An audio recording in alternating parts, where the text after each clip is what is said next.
Somewhere right now, a version of you exists who wakes up without dread, who doesn't catastrophize the small stuff, who actually enjoys being inside their own head, and the only thing standing between you and that version is a handful of daily habits that most people will never hear about.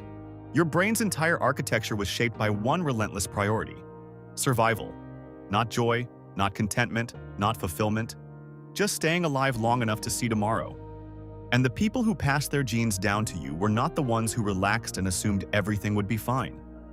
They were the ones who stayed alert, who anticipated the worst, who spotted the threat before it reached them. That wiring kept the human species alive for hundreds of thousands of years. But here is the part that should change everything for you. You are walking around in the modern world with a brain that still thinks it is running from predators. That unanswered message? Your nervous system processes it like social rejection, which thousands of years ago could have meant being cast out from the group, which meant death.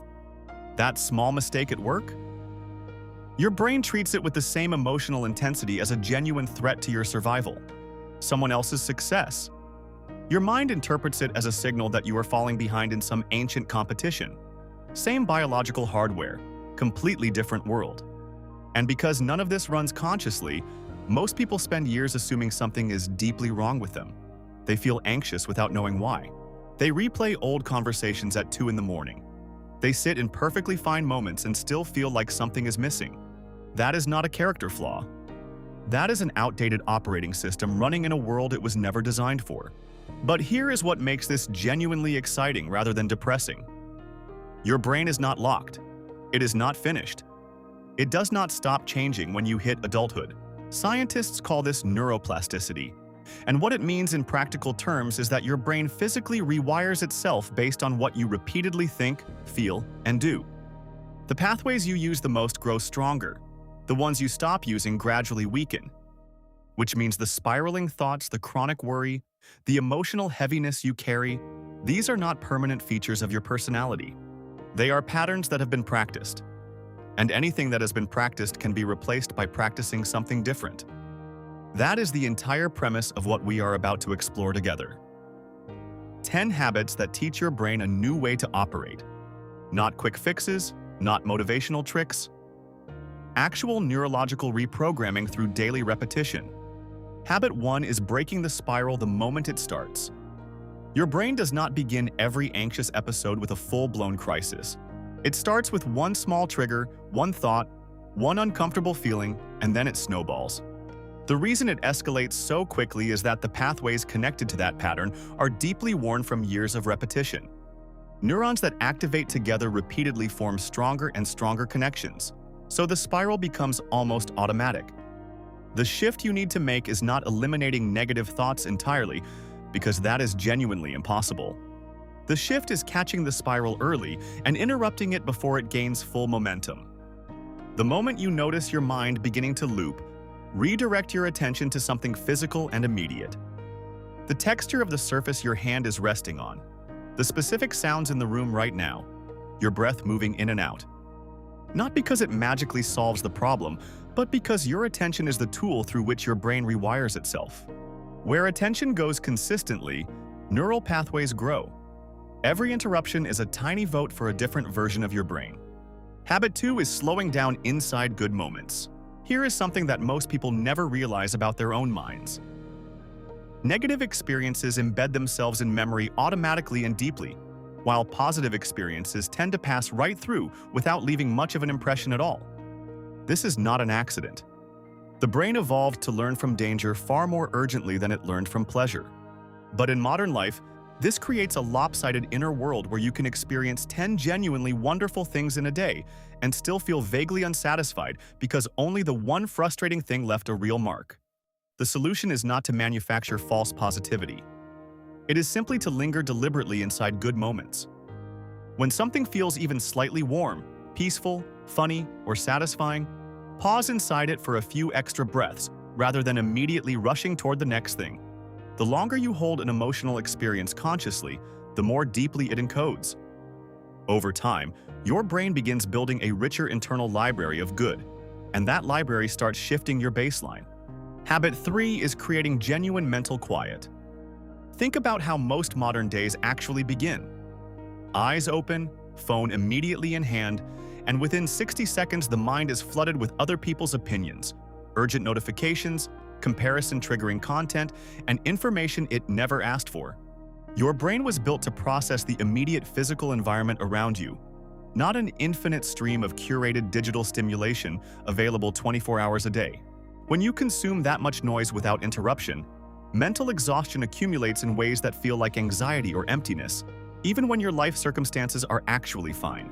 So the practice here is deceptively simple. Find moments throughout your day where you allow genuine silence to exist. Leave the headphones out during a walk. Sit through a meal without a screen nearby. Give your mind 5 minutes in the morning before feeding it anything from the outside world. Silence feels strange at first because overstimulation has become the baseline. But discomfort in silence is just withdrawal. Stay with it, and quiet gradually starts feeling like relief rather than something to escape. Habit 4 is moving your body in some way every single day. The separation people make between physical health and mental health is largely artificial. Your brain and your body are one continuous system, and they communicate constantly.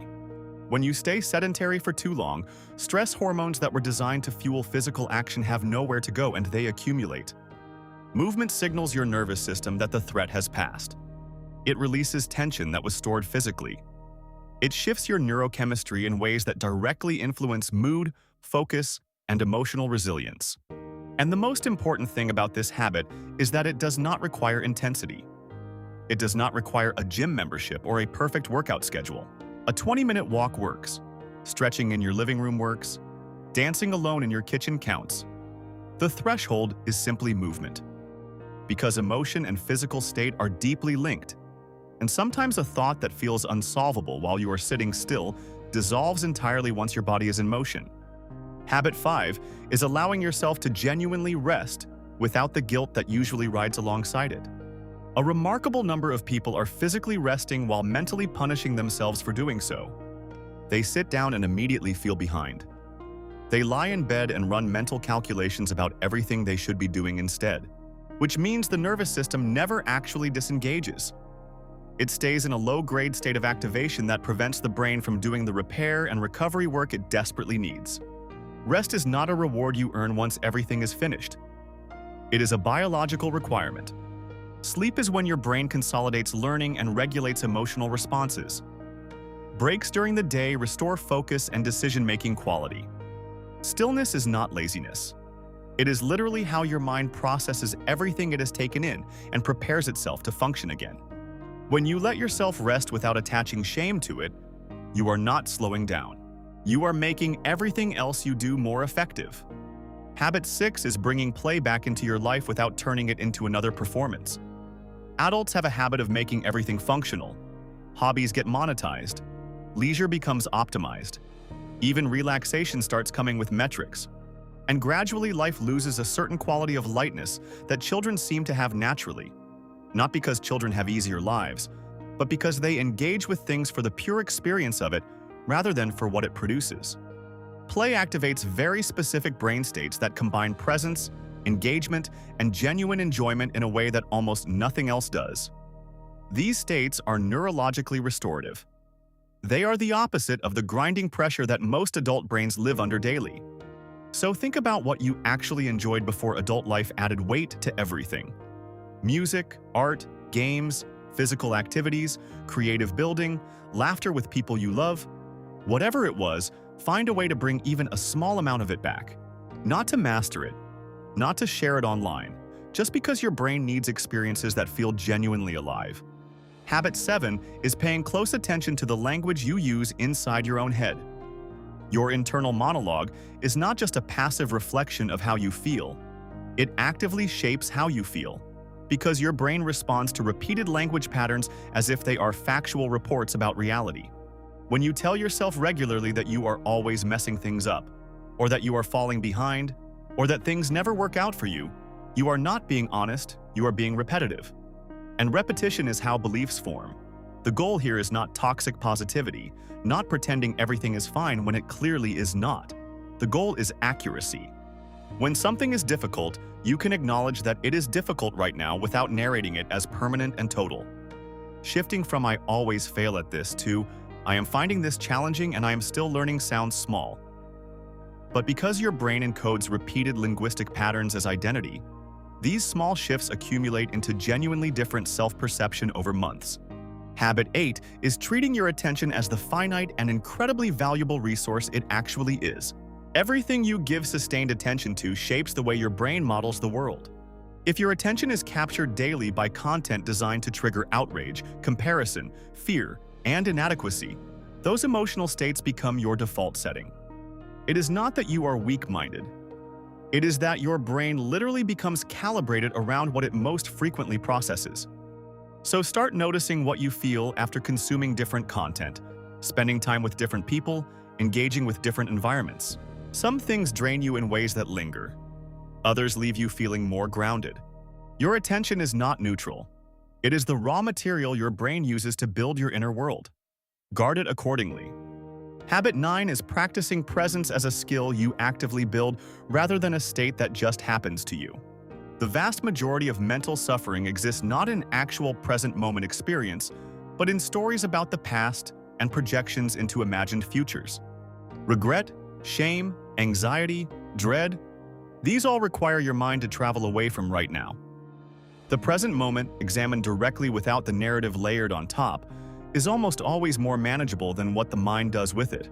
Presence is built through micro-practices rather than dramatic efforts. Feeling the temperature of the water when you wash your hands, tasting your food consciously rather than eating on autopilot, listening to someone speak without simultaneously preparing your response, looking at the sky for 30 seconds without thinking about anything else. These are absurdly small acts, but they train the brain to return to now rather than constantly projecting elsewhere. Habit 10 is showing up consistently rather than perfectly. This is where most genuine transformation either happens or does not. Because most people are waiting for the right conditions to begin changing, the right motivation, the right clarity, the right level of readiness. But the brain does not rewire through grand gestures or moments of intense resolve. It rewires through the steady accumulation of small repeated actions. One interrupted thought cycle per day. One moment of physical movement. One period of genuine stillness. One conscious breath before reacting. None of these feel significant in the moment, but over weeks and months, they compound. The neural pathways associated with stress and reactivity gradually thin from disuse, while new pathways associated with calm and presence grow stronger through repetition. Real change does not arrive as a dramatic before and after. It arrives quietly, one day when you realize you bounced back from something faster than you used to. Or you noticed a beautiful moment without immediately rushing past it. Or you felt genuinely okay without needing everything to be perfect first. That is what brain rewiring actually looks like in real life. Not a personality transplant, not a sudden epiphany. Just a gradual, quiet shift in the direction your default state runs. And the brain you have right now is not the final version of you. It is simply the current version, shaped by the habits that have accumulated up to today. What it becomes next depends entirely on what you choose to repeat from here. So do not wait for a better time or a stronger motivation. Pick one single habit from everything you just heard and practice it once today. Because transformation does not live in big dramatic decisions. It lives in the small, consistent, quiet choices you make when no one is watching, including the version of yourself who is waiting on the other side of them.